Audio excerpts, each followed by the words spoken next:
qui avait eu encore plus peur de lui que de la vieille, tenait toujours la blouse du père Vincent. C'était le nom du paysan qui s'était trouvé là pour le protéger et qui avait une bonne figure douce et gaie. « Ah, ça, petit, dit ce bonhomme à Amy, tu vas me lâcher à la fin ? Tu n'as plus rien à craindre. Qu'est-ce que tu veux de moi ? Cherches-tu ta vie ? Veux-tu un sou ? Non, merci, dit Amy. Mais j'ai peur à présent de tout ce monde où me voilà seule sans savoir de quel côté me tourner. Et où voudrais-tu aller ? Je voudrais retourner dans ma forêt de Cernat sans passer par Oursine-les-Bois. Tu demeures à Cernat ? C'est bien aisé de t'y mener, puisque de ce pas je m'en vas dans la forêt. Tu n'auras qu'à me suivre. J'entre souper sous la ramée. Attends-moi au pied de cette croix, je reviendrai te prendre. Amy trouva que la croix du village était encore trop près de la baraque des saltimbanques. Il aima mieux suivre le père Vincent sous la ramée, d'autant plus qu'il avait besoin de se restaurer avant de se mettre en route. « Si vous n'avez pas honte de moi, lui dit-il, permettez-moi de manger mon pain et mon fromage à côté de vous. J'ai de quoi payer ma dépense. Tenez, voilà ma bourse. Vous paierez pour nous deux, car je souhaite payer aussi votre dîner. » « Diable !» s'écria en riant le père Vincent. « Voilà un gars bien honnête et bien généreux. Mais j'ai l'estomac creux et ta bourse n'est guère remplie. Viens, et mets-toi là. Reprends ton argent, petit, j'en ai assez pour nous deux. » Tout en mangeant ensemble, Vincent fit raconter à Amy toute son histoire. Quand ce fut terminé, il lui dit : « Je vois que tu as bonne tête et bon cœur, puisque tu ne t'es pas laissé tenter par les louis d'or de cette catiche, et que pourtant tu n'as pas voulu l'envoyer en prison. Oublie-la et ne quitte plus ta forêt, puisque tu y es bien. Il ne tient qu'à toi de ne plus y être tout à fait seul. Tu sauras que j'y vais pour préparer les logements d'une vingtaine d'ouvriers qui se disposent à abattre le taillis entre Cernat et la Planchette. »« Ah ! Vous allez abattre la forêt ?» dit Amy consternée. « Non, nous faisons seulement une coupe dans une partie qui ne touche point à ton refuge du chêne parlant. Et je sais qu'on ne touchera ni aujourd'hui ni demain à la région des vieux arbres. Sois donc tranquille, on ne te dérangera pas.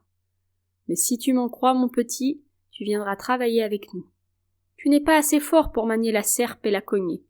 Mais si tu es adroit, tu pourras très bien préparer les liens et t'occuper au fagotage tout en servant les ouvriers qui ont toujours besoin d'un gars pour faire leur commission et porter leur repas.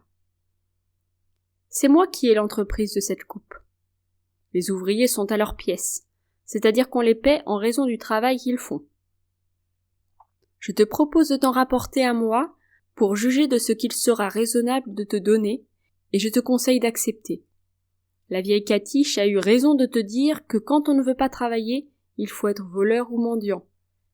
Et comme tu ne veux être ni l'un ni l'autre, prends vite le travail que je t'offre, l'occasion est bonne. Amy accepta avec joie. Le père Vincent lui inspirait une confiance absolue. Il se mit à sa disposition, et ils prirent ensemble le chemin de la forêt. Il faisait nuit quand ils arrivèrent, et quoique le père Vincent connût bien les chemins, il eût été embarrassé de trouver dans l'obscurité la taille des buttes, si Amy, qui s'était habituée à voir la nuit comme les chats, ne l'eût conduit par le plus court. Ils trouvèrent un abri déjà préparé par les ouvriers, qui étaient venus dès la veille. Cela consistait en perches placées en pignon avec leurs branchages et recouverts de grandes plaques de mousse et de gazon. Amy fut présentée aux ouvriers et bien accueillie. Il mangea la soupe bien chaude et dormit de tout son cœur. Le lendemain, il fit son apprentissage. Allumer le feu, faire la cuisine, laver les pots, aller chercher de l'eau et le reste du temps aider à la construction de nouvelles cabanes pour les 20 autres bûcherons qu'on attendait. Le père Vincent, qui commandait et surveillait tout, fut émerveillé de l'intelligence, de l'adresse et de la promptitude d'Amy. Ce n'est pas lui qui apprenait à tout faire avec rien, c'est lui qui l'apprenait au plus malin, et tous s'écrièrent que ce n'était pas un gars, mais un esprit follet que les bons diables de la forêt avaient mis à leur service. Comme avec tous ses talents et industries, Amy était obéissant et modeste. Il fut pris en amitié, et les plus rudes de ses bûcherons lui parlèrent avec douceur et lui commandèrent avec discrétion.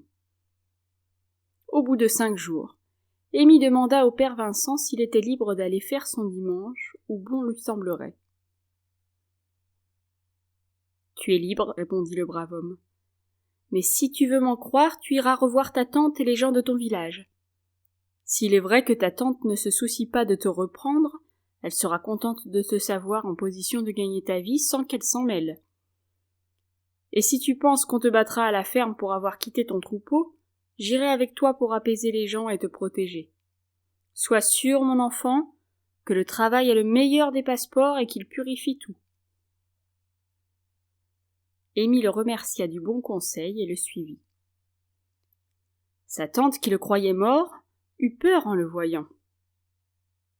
Mais sans lui raconter ses aventures, Amy lui fit savoir qu'il travaillait avec les bûcherons et qu'il ne serait plus jamais à sa charge. Le père Vincent confirma son dire et déclarait qu'il regardait l'enfant comme sien et en faisait grande estime. Il parla de même à la ferme, où on les obligea de boire et de manger. La grande Nanette y vint pour embrasser Amy devant le monde et faire la bonne âme en lui apportant quelques hardes et une demi-douzaine de fromages. Bref, Amy s'en revint avec le vieux bûcheron, réconcilié avec tout le monde, dégagé de tout blâme et de tout reproche. Quand ils eurent traversé la lande, Amy dit à Vincent : « Ne m'en voudrez-vous point si je vais passer la nuit dans mon chêne ? Je vous promets d'être à la taille des buttes avant le soleil levé. »« Fais comme tu veux, » dit le bûcheron. « C'est donc une idée que tu as comme ça de percher ?» Amy lui fit comprendre qu'il avait pour ce chêne une amitié fidèle, et l'autre l'écouta en souriant, un peu étonné de son idée, mais porté à le croire et à le comprendre. Il le suivit jusque-là, et voulut voir sa cachette. Il eut de la peine à grimper assez haut pour l'apercevoir. Il était encore agile et fort, mais le passage entre les branches était trop étroit pour lui. Amy seule pouvait se glisser partout. « C'est bien, et c'est gentil, » dit le bonhomme en redescendant. « Mais tu ne pourras pas coucher là longtemps. L'écorce en grossissant et en se roulant finira par boucher l'ouverture. Et toi tu ne seras pas toujours mince comme un fétu. Après ça, si tu y tiens, on peut élargir la fente avec une serpe. Je te ferai cet ouvrage-là, si tu le souhaites. »« Oh non !» s'écria Amy. « Tailler dans mon chêne pour le faire mourir ?»« Il ne mourra pas. Un arbre bien taillé dans les parties malades ne s'emporte que mieux. »« Eh bien, nous verrons plus tard, » répondit Amy. Ils se souhaitèrent la bonne nuit et se séparèrent. Comme Amy se trouva heureux de reprendre possession de son gîte, il lui semblait l'avoir quitté depuis 1 an. Il pensait à l'affreuse nuit qu'il avait passée chez la Catiche et faisait maintenant des réflexions très justes sur la différence des goûts et le choix des habitudes. Il pensait à tous ces gueux d'Oursine-les-Bois qui se croyaient riches parce qu'ils cachaient des louis d'or dans leurs paillasses et qui vivaient dans la honte et l'infection, tandis que lui tout seul, sans mendier, il avait dormi plus d'1 année dans un palais de feuillage, au parfum des violettes et des mélites, au chant des rossignols et des fauvettes, sans souffrir de rien, sans être humilié par personne, sans dispute, sans maladie, sans rien de faux et de mauvais dans le cœur. Tous ces gens d'Oursine, à commencer par la Catiche, se disait-il, ont plus d'argent qu'il ne leur en faudrait pour se bâtir de bonnes petites maisons, cultiver de gentils jardins, élever du bétail sain et propre. Mais la paresse les empêche de jouir de ce qu'ils ont, ils se laissent croupir dans l'ignominie. Ils sont comme fiers du dégoût et du mépris qu'ils inspirent. Ils se moquent des braves gens qui ont pitié d'eux. Ils volent les vrais pauvres, ceux qui souffrent sans se plaindre. Ils se cachent pour compter leur argent et périssent de misère. Quelle folie triste et honteuse! Et comme le père Vincent a raison de dire que le travail est ce qui garde et purifie le plaisir de vivre. 1 heure avant le jour, Amy, qui s'était commandé à lui-même de ne pas dormir trop serré, s'éveilla et regarda autour de lui. La lune s'était levée tard et n'était pas couchée. Les oiseaux ne disaient rien encore. La chouette faisait sa ronde et n'était pas rentrée.